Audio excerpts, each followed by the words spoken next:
안녕하세요. 행복씨앗입니다. 오늘도 시장을 정리하면서 하루를 마무리하는 시간을 가져볼까 합니다.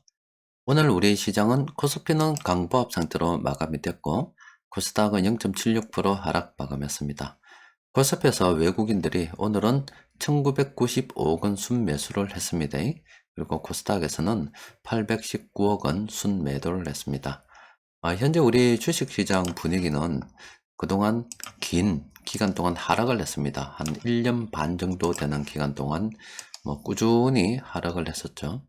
그리고 이제 이 하락을 끝내고 새로운 어떤 추세, 전환을 위해서 상승을 향해서 나아가는 가는 시작점 정도 되는 부근에 현재 놓여 가지고 있습니다.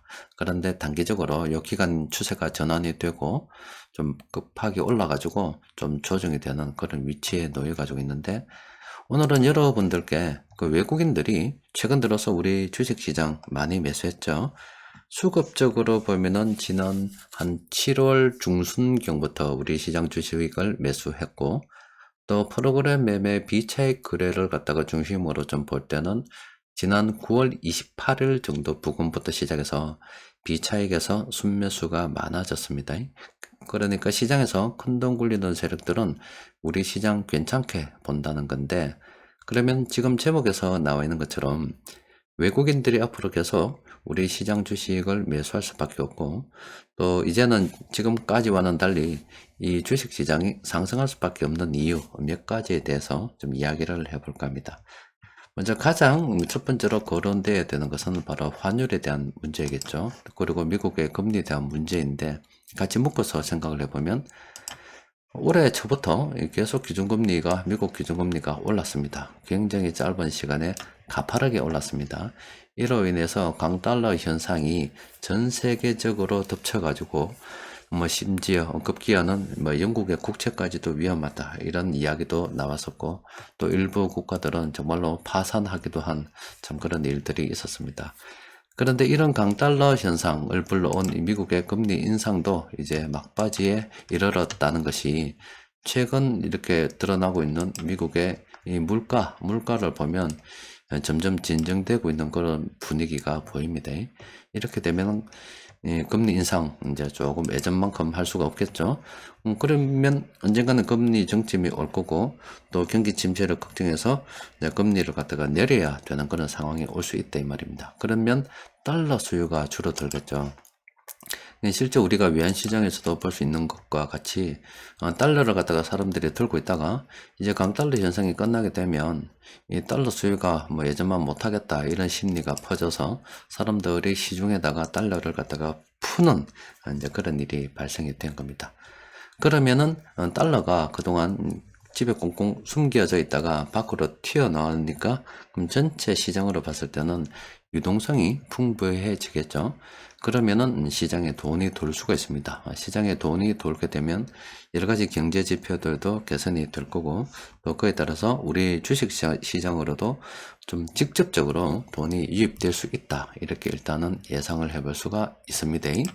그리고 다음으로는 또 생각해 볼 수가 있는 게, 우리가 중국 있죠. 중국이 그동안 제로 코로나 정책을 갖다가 추진하면서 봉쇄를 했었습니다. 이렇게 봉쇄를 했었는데 아직도 여전히 이렇게 봉쇄를 진행 중입니다. 그런데 이 봉쇄 수위를 중국에서는, 정부에서는 자꾸 낮추려고 해요. 사람들이 워낙 이제 반발도 심하기도 하고 완화시켜 나가려고 합니다. 그러면은 지금 중국의 이 경제 활동이 이 봉쇄로 인해서 원활하게 돌아가지 않고 있다 이 말이에요. 그런데 만약에 그 봉쇄 수위를 낮춰서 사람들이 다시 활발하게 돌아다니고, 그렇게 되면 당연히 소비도 늘어나고 돈이 또 돌아가게 됩니다. 그럼 이 돈이 돌아가게 되면 우리가 중국의 사이가 좋건 나쁘든 간에 어쨌든 이 무역 돈 관계에 있어서는 거래를 하고 있습니다. 그럼 중국하고 또 교역 규모가 늘어나게 되겠죠. 그럼 우리 시장 다시 회복될 수 있다, 이렇게 생각해 볼 수 있는 겁니다. 그렇게 되다 보니 이것도 향후 주식시장 움직임에 긍정적인 영향을 줄 수가 있습니다. 또 그리고 또 하나 더 생각해야 되는 게, 지금 러시아하고 우크라이나 그 전쟁 있죠. 이 전쟁이 더 이상 확전되지 않는 어떤 방향으로 사람들이 지금 끌고 가려고 하는 것 같습니다. 지금 폴란드에 미사일이 2발 떨어져 가지고 그 때문에 지금 뭐 나토가 가야 되니 말아야 되니 이런 이야기도 나오고 있는데, 러시아 역시 이제 나토하고 직접 붙는 거, 또 나토 역시 러시아하고 직접 붙는 거 원하지 않잖아요. 그러면은 뭐 이 전쟁 오래 가지 않을 것이다, 이런 또 기대감이 또 주식시장에 영향을 미칠 수밖에 없고, 그렇게 되면은 아무래도 원자재 가격, 또 곡물 가격이 안정되는 수준으로 접어들 가능성이 굉장히 크다라고 볼 수가 있겠죠. 또 이건 또 수급적인 측면인데, 또 역시 중국에 대한 이야기입니다. 지금 중국에서 계속 이렇게 그간 성장을 하다 보니까 이 글로벌 펀드의 자금이 우리 신흥국 하면 그동안 우리 한국으로 이렇게 들어왔습니다. 그런데 뜬금없이 저쪽에 사우디 아람코가 상장이 되면서 저기 사우디 쪽으로도 돈이 좀 가버렸고, 또 중국이 성장하면서 중국 쪽으로도 돈이 흘러 들어가 버렸습니다.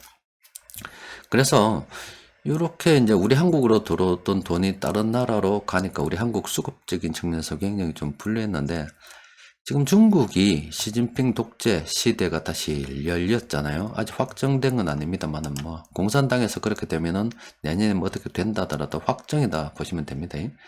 그러면은 이 경제라고 하는 것이 이 계획 경제보다는 시장 경제, 사람들이 자유롭게 활발하게 활동을 하면서 뭔가 새로운 걸 찾아 나갈 때 시장이 활발하게 움직이는 겁니다.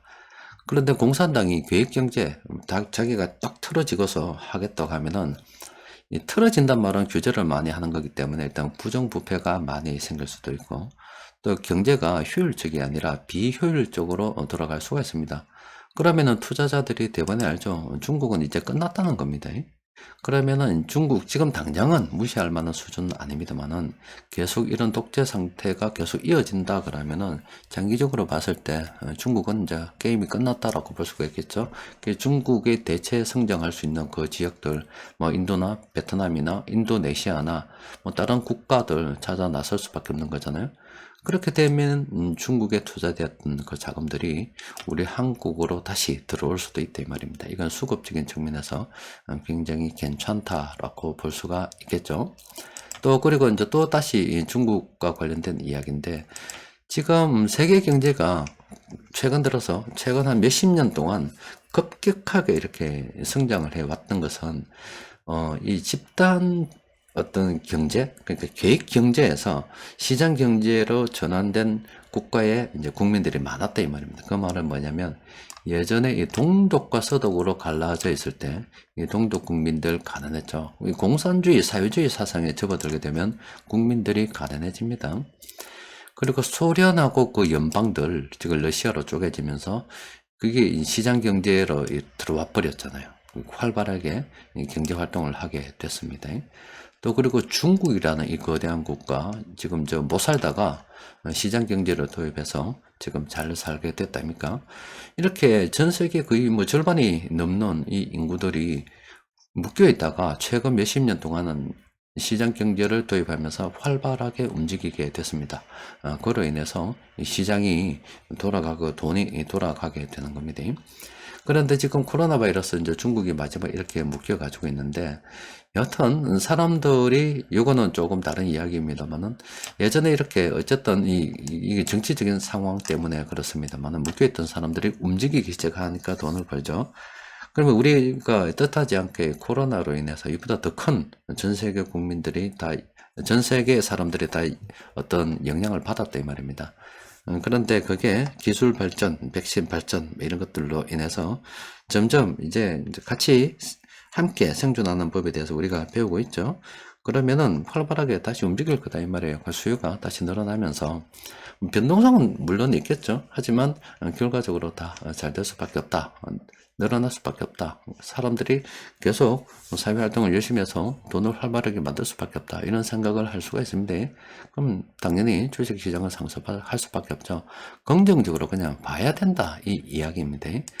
그런데 중국 관련해서 우리가 좀 조심스럽게 봐야 될 부분이 하나 있습니다. 지금은 이 중국이 봉쇄를 했는데, 뜻하지 않게 이 봉쇄가 경제 활동을 위축시켰답니까? 그 경제 활동을 위축시킨단 말은 돈을 줄여버리는 어떤 역할을 했다는 겁니다. 그게 어떤 거냐? 지금 올해만 하더라도 강달러로 인해서 이 환율이라는 것은 상대적인 어떤 이야기입니다. 달러가 미국으로 향하다 보니까 중국에 있던 이 달러의 양이 줄어들었단 말이에요. 그러면은 지금 금리를 올려서 돈을 줄여야 되겠죠. 근데 중국은 금리를 오히려 낮추었습니다. 그리고 강달러 미국의 금리 인상을 욕 많이 했습니다. 그런데 이 봉쇄를 함으로써 사람들이 마음대로 움직이지 못하게 됐죠. 그래서 실제 밖으로는 돈을 풀지만 사람들이 예전만큼 움직이지 못하기 때문에 이 경제 성장이 좀 떨어졌다 이 말입니다. 그렇게 되다 보니까 이 돈이 줄게 된 역할을 하게 된 거예요. 그나마 이것도 뭐 속도로 따라가지 못하다 보니까 외환시장 개입도 하고 달러도 풀고 뭐 중국에서 아마 그렇게 했을 거예요. 여튼 달러가 줄어들 때 이 봉쇄를 통해서 뜻하지 않게 시중에 있는 돈이 이렇게 줄어드는 이런 역할을 했습니다. 그런데 만약에 이제 중국이 봉쇄를 풀 때 걱정되는 것은 바로 이 부분일 겁니다. 사람들이 그동안 움직이지 못했죠. 움직이면 중국의 돈이 줄어들었던 돈이 다시 급속하게 늘어날 수가 있어요. 심지어 달러가 늘어나는 속도보다 더 빠르게 늘어날 수 있다 이 말입니다. 그렇게 되면 중국 뭐 경제가 잘 돌아간다 할 수도 있겠지만 이렇게 되면 문제가 되는 게 바로 환율, 외환 시장에서 문제가 생길 수가 있겠죠. 그러면 중국 내 물가가 아주 빠른 속도로 올라가면서 또 실제 월급이라든지 다른 어떤 돈 오르는 것은 물가 올라가는 속도를 따라잡을 수가 없거든요. 그러면은 중국의 경제 위기가 올 수도 있단 말이에요. 또 저렇게 물가가 오르게 되면 당연히 물가를 잡기 위해서 금리를 갖다가 생각을 해야 되는데 지금 중국의 부채가 얼만큼 되는지 아는 사람 아무도 없습니다. 중국의 통계는 믿을 수가 없어요. 그러면은 중국에 만약에 이렇게 물가가 높아져서 저게 돈이 생기고 뭐 다른 건 다 좋은데 저게 이자 부담이 늘어나 가지고 파산하는 지방 정부, 기업들, 개인들이 늘어나게 되면 중국 경제 한 방에 갈 수도 있습니다. 그러니까 지금 중국은 아마 이 봉쇄를 이야기하면서도 이 봉쇄를 급격하게 풀게 되면 이런 지금 통제할 수 없는 부작용, 돈이 갑작스럽게 민간에서 많이 만들어져서 오히려 그게 국가 경제를 위태롭게 만들 수 있다는 이런 불안감이 중국에 지금 있을 겁니다. 그래서 중국이 어떤 선택을 할지 잘 모르겠습니다만은 중국 관련해서 이렇게 요 부분, 지금 조금 전에 말씀드린 요 부분, 이게 언제든지 문제시가 될 수 있다는 딱 생각을 가지고 저게 문제가 되면 바로 우리 주식시장에도 곧바로 닥치게 됩니다. 그 점에 대해서는 항상 경계를 하고 살펴봐야 됩니다. 자, 오늘 우리 시장 수급 살펴보면은 뭐 금융투자 쪽의 매도가 생각보다 많지는 않았습니다. 투시는 간만에 이렇게 좀 들어가고 지금 사모펀드는 축을 마십니다. 이게 지금 뭐 주식 투자 관련해서 세금을 갖다가 어떻게 되니 이게 지금 사모펀드 망하게 생겼어요. 그 법이 유예된다고 해도 고쳐지지 않는 한 이 사모펀드는 이제 빠이빠이 할 수도 있습니다. 그러면은 뭐 참 앞으로 다시 투신이 또 다시 전면에 나설는지 모르겠습니다만은 퇴직연금 디폴트 옵션 않고 나설지 모르겠습니다만은 하여튼 뭐 국내 수급은 뭐 앞으로 또 어떻게 좋지는 않은 그런 상황입니다. 하여튼 여튼 오늘은 투신에서 매수했고 사모펀드 팔았고 외국인들이 일부 업종 이렇게 좀 매수했습니다. 그런데 세력들의 매매가 일관적이지 않죠. 그 세력들도 현 시점에 적극적으로 매수할 이유가 없잖아요. 단기적으로 많이 올랐기 때문에.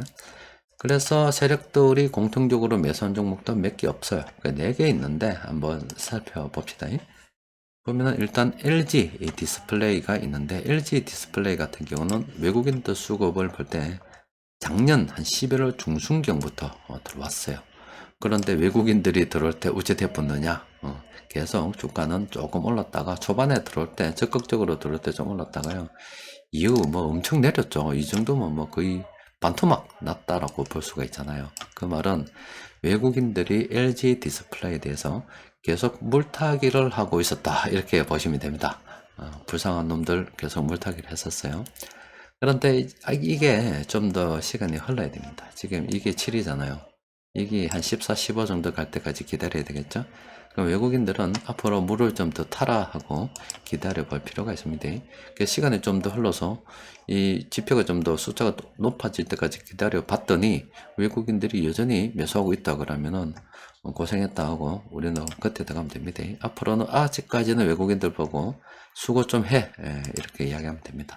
자, 대창 단조는 이걸 기점으로 해서 초보자들이 참 투자하기 좋았던 시기가 있었고, 그럼 지금 뭡니까? 초보자들 까불면 안 되는 시기입니다. 자, 그럼 지금은 접근 금지 상황이 되겠죠. 코스맥스 같은 경우는 긍정적으로 검토를 해볼 만합니다. 자, 이 시점 되면, 20점 되면, 물론 뭐 두 개가 낮지만, 어쨌든 이 오른쪽은 초보자들도 긍정적으로 검토를 해볼 만한 그런 상황이다 라고 볼 수가 있죠. 근데 단기간에 좀 너무 많이 올랐잖아요. 올랐죠. 그러니까 지금은 좀 기다렸다가 접근해도 됩니다. 그리고 현대, 두산 인프라코 이 종목은 자, 그렇죠. 지금 아직은 초보자들이 들어갈 만한 그런 시장은 아니고 또 단기적으로도 너무 이렇게 지금 격등했잖아요. 이건 뭐 테마의 어떤 영향을 받았다라고 볼 수가 있겠는데 이 종목도 지금 들어가기는 곤란한 그런 상황입니다. 그리고 변곡점 지표를 통해서 살펴보니까 오늘은 이제 보세요. 시장이 조정을 받으니까 어떻게 돼요? 상승 반전 뭐 별로 없죠? 지금 시장은 조정 중입니다. KTNG 같은 경우는 지금 조심해라입니다. 까불면 안 됩니다. 지금 조심해야 돼요. 신규로 접근하기는 좀 무리가 있고요. 삼성생명 같은 경우는 요거는 관심 종목으로 등록을 해 둘만 합니다. 지금은 단기적으로 많이 올라서 접근하기 곤란합니다만은 만약에 이 종목의 주가가 이 조정이 되고 그때 색깔이 이렇게 파란색으로 된다 그러면 요 당시의 수급을 좀 살펴보고 그간 매수했었던 요 세력들이 다시 매수해서 들어간다 그러면은 긍정적으로 접근해 볼만 하겠죠. 그리고 매도는 어떻게 하느냐, 하락 반전 신어보고 매도하는 단기 투자를 병행할 수도 있는 그런 종목이라 볼 수 있겠습니다. 여튼 현재 시장 상황과 관련해서 조금 거시적인 관점으로 외국인들이 계속 매수할 수밖에 없는 그 이유, 또 수급적인 이유도 그렇고 뭐 정치적인 이유도 그렇고 말씀을 좀 드렸고, 또 그래서 주식시장이 상승을 할 수밖에 없는 이유에 대해서도 설명해 드렸습니다. 또 그리고 우리가 중국을 바라볼 때 지금 아마 중국 정부가 가진 그 고민이라고 하면은 그간 봉쇄로 인해서 오히려 이 금리를 갖다 낮췄음에도 불구하고 시중의 돈이 줄어들어서 강달러 이 현상에 잘 대응을 해왔고, 또 그에 따라서 좀 부족한 부분은 외환을 직접 풀어서 좀 조절을 잘 해왔다 이 말이에요. 그런데 사람들이 이제 본격적으로 봉쇄가 풀려 움직이게 되면 시중에서 돈이 막 만들어질 건데 그 뒷감당을 지금 중국이 어떻게 해야 되느냐 굉장히 고민이 많을 겁니다. 그래서 사람들이 너무 급하게 움직여서 막 경제가 잘 돌아가면 다 좋은 것 같아도 경제가 너무 잘 돌아가게 되면 시장에 돈이 너무 많이 만들어지고 인플레이션이 너무 급격한 속도로 이루어집니다. 그러면 또 금리 문제가 되고 또 그게 파산을 불러와서 오히려 좋게 하려고 했던 게 더 나빠지는, 잠시 좋았다가 더 나빠지는 쪽으로 갈 수가 있어서 아마 중국의 이 정부는 그런 고민을 하고 있을 거라 추정이 됩니다. 자, 여러 이야기도 좀 나눴죠. 자, 이번 주도 모두 다 고생하셨습니다. 오늘 여기까지 정리하도록 하겠습니다. 이상입니다.